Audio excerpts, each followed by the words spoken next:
गौतम बुद्ध ने सिखाया कि भविष्य की चिंता करना व्यर्थ है, क्योंकि वह हमारे नियंत्रण में नहीं है। हम केवल अपने आज के पल को जी सकते हैं और भविष्य का स्वागत कर सकते हैं, उसे स्वीकार कर सकते हैं। इस बात को समझना ही हमारे जीवन को शांति और आनंद से भर देता है। हमारे जीवन में चिंता एक ऐसी समस्या है जो हमें कभी चैन से जीने नहीं देती। हम में से कई लोग किसी न किसी चीज की चिंता में डूबे रहते हैं, कभी अपने भविष्य की चिंता, कभी अपने परिवार की चिंता और कभी उन चीजों की चिंता जिन पर हमारा कोई नियंत्रण नहीं है। लेकिन जरा सोचिए, क्या यह चिंता वास्तव में हमें किसी समाधान तक पहुंचाती है, या फिर यह हमारे आज को, हमारे वर्तमान को, हमारे खुशहाल पलों को चुपचाप खा जाती है? चिंता उस भविष्य के बारे में होती है जो अभी तक आया ही नहीं है। हम बार बार उसी विषय पर सोचते हैं जिसे हम अभी बदल नहीं सकते, लेकिन हमारी यह आदत हमारे जीवन का सारा सुख चैन खत्म कर देती है। 1 घंटे की चिंता हमारे पूरे दिन की मेहनत से भी ज्यादा थका देने वाली होती है।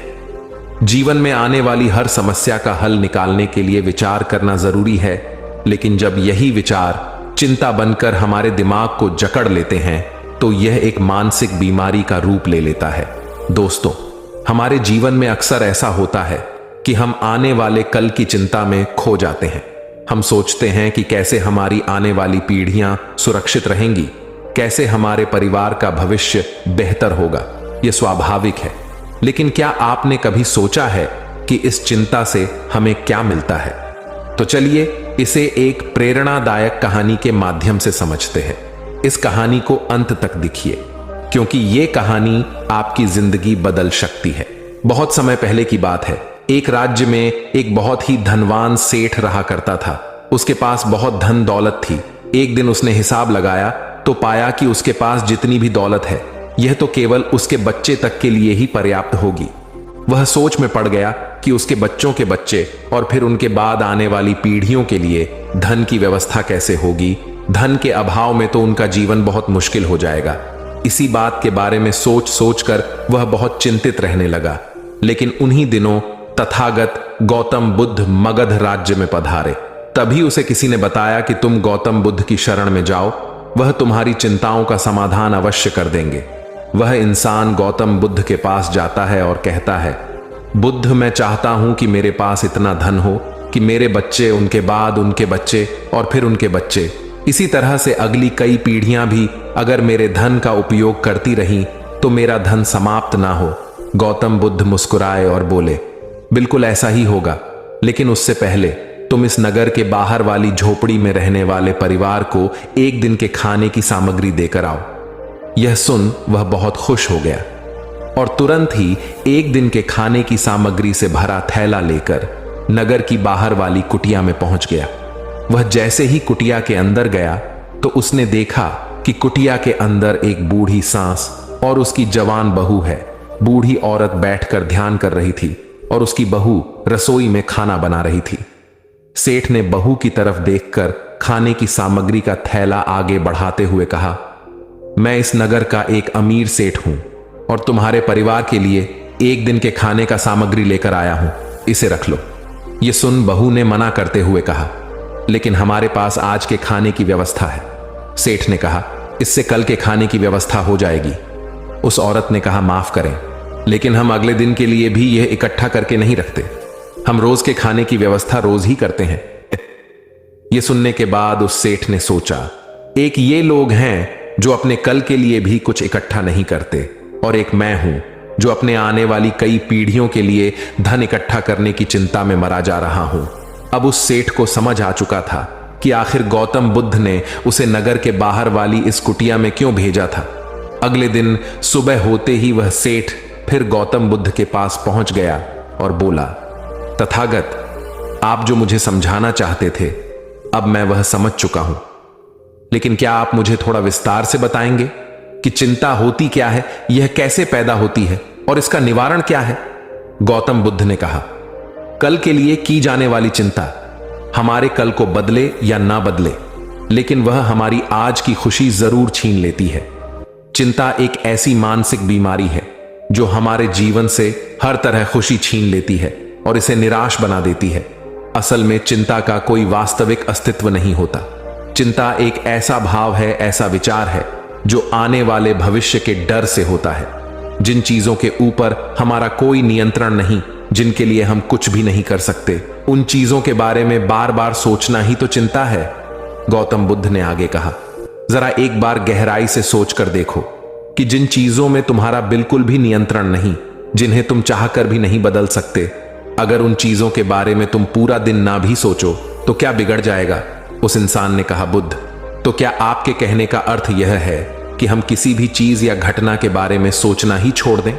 बुद्ध ने कहा, जीवन में जो भी समस्या आई है या फिर आने वाली है, उसके बारे में विचार करके उसका समाधान निकालना, यह तो हमारे बुद्धि का धर्म है। लेकिन उसी समस्या के बारे में निरंतर लगातार बार बार सोचना, यह एक मानसिक बीमारी है। जब हमारा दिमाग किसी एक घटना, किसी एक विचार में अटक कर रह जाता है, उसी एक चीज या घटना के बारे में पूरे दिन सोचता रहता है, बस उसी चीज में कहर कर रह जाता है, तो ऐसा विचार हमारे जीवन से सारी खुशी, सारा चयन, सारा आनंद छीन लेता है। चिंता करने का सीधा सा अर्थ है कि जो हमारे जीवन में हुआ ही नहीं, उसके बारे में व्यर्थ ही सोचते रहना। बुद्ध ने सेठ की तरफ इशारा करते हुए कहा, आखिर सोच सोच कर तुम क्या बदलोगे? लेकिन हां, अगर तुम उसके लिए कुछ कर रहे तो जरूर कुछ बदलाव ला सकते हो। लेकिन अगर उस चीज या घटना के बारे में तुम बार बार सोचना छोड़ दोगे तो कुछ भी नहीं बिगड़ने वाला। तो क्यों सोचते रहते हो एक ही बात के बारे में? क्यों अपनी हर खुशी और जीवन के शांति को अपने ही हाथों उजाड़ रहे हो? लोग भविष्य की जिन घटनाओं के बारे में सोच सोच कर परेशान होते रहते हैं, उनमें से ज्यादातर घटनाएं तो उनके जीवन में कभी घटती ही नहीं। चिंता करने से तुम्हारी आने वाली समस्याओं का समाधान नहीं होने वाला, लेकिन तुम्हारा आज का सुख चैन जरूर चला जाएगा। तुम एक बात का अनुभव करना कि चिंता से भरा एक घंटा तुम्हें पूरे दिन की मेहनत से भी ज्यादा थका देता है। असल में जब कोई अपनी घटना वास्तविक जीवन में घट भी जाती है, वह हमें उतना दुख नहीं देती जितना हमने उसके बारे में मन में सोच सोच कर खुद को दुखी किया होता है। सेठ ने गौतम बुद्ध से पूछा, तथागत, तो फिर आपके अनुसार जीने का सही तरीका क्या है? बुद्ध ने कहा, बीते हुए कल का दूसरा नाम है पश्चाताप, उदासी, और भविष्य का दूसरा नाम है संघर्ष। अगर आज हमारे मन में कोई इच्छा है और वह पूरी नहीं होती, तो मन भविष्य की योजनाएं बनाने लग जाता है। भविष्य में सारी इच्छाएं पूरी होंगी ऐसा सोचने लगता है। लेकिन जीवन ना तो भविष्य में है और ना ही अतीत में। जीवन तो इस पल का नाम है। अगर इस पल का अनुभव ही जीवन का अनुभव है और हम यह सब जानते हुए भी अनजान बने रहते हैं, या तो हम बीते हुए समय की यादों में खोए रहते हैं या आने वाले समय की योजनाएं बनाते रहते हैं और हमारा जीवन बीत जाता है। सिर्फ एक सत्य अगर हम अपने अंदर उतार लें कि ना हम बीते हुए कल को बदल सकते हैं और ना ही हम आने वाले भविष्य को देख सकते हैं, हम तो केवल पूरे धैर्य और साहस के साथ भविष्य का स्वागत कर सकते हैं, उसे स्वीकार कर सकते हैं। तो क्या ऐसा करने से हमारे जीवन का हर क्षण जीवन से नहीं भर जाएगा? सेठ ने कहा, बुद्ध, बात तो आप ठीक ही कह रहे हैं, लेकिन कितनी भी कोशिश कर लो, चिंता तो होती ही है।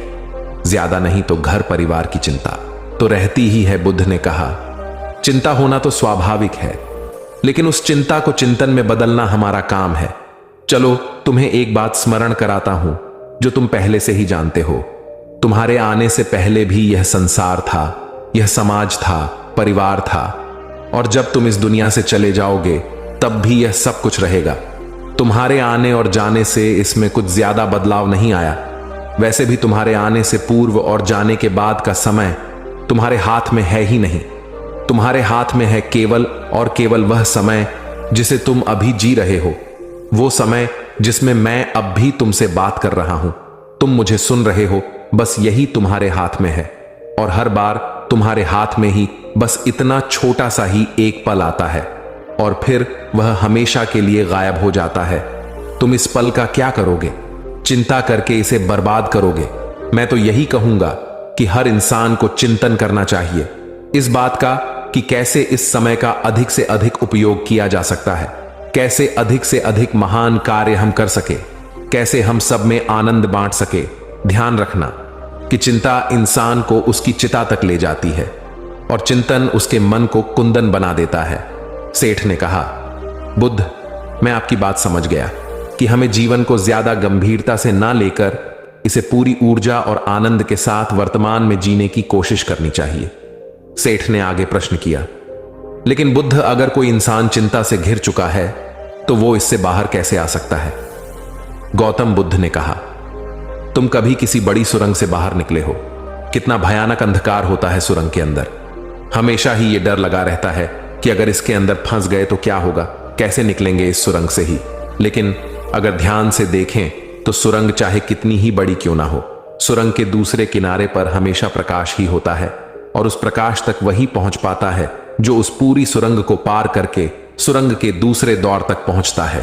और ठीक इसी प्रकार हमारे जीवन में कई बार हम खुद को निराशा और चिंता की काली सुरंग में फंसा पाते हैं, जहां से बाहर जाने का रास्ता नजर नहीं आता और ऐसा लगने लगता है कि यह जीवन ऐसे ही समाप्त हो जाएगा।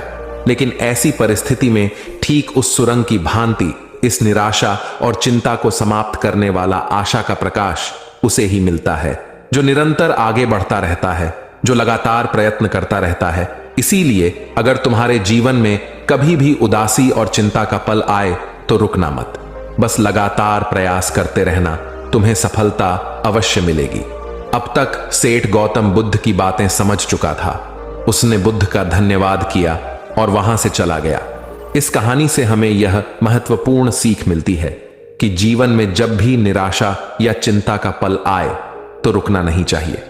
हमें उस अंधेरी सुरंग के दूसरे छोर पर मौजूद प्रकाश तक पहुंचने के लिए लगातार प्रयास करते रहना चाहिए।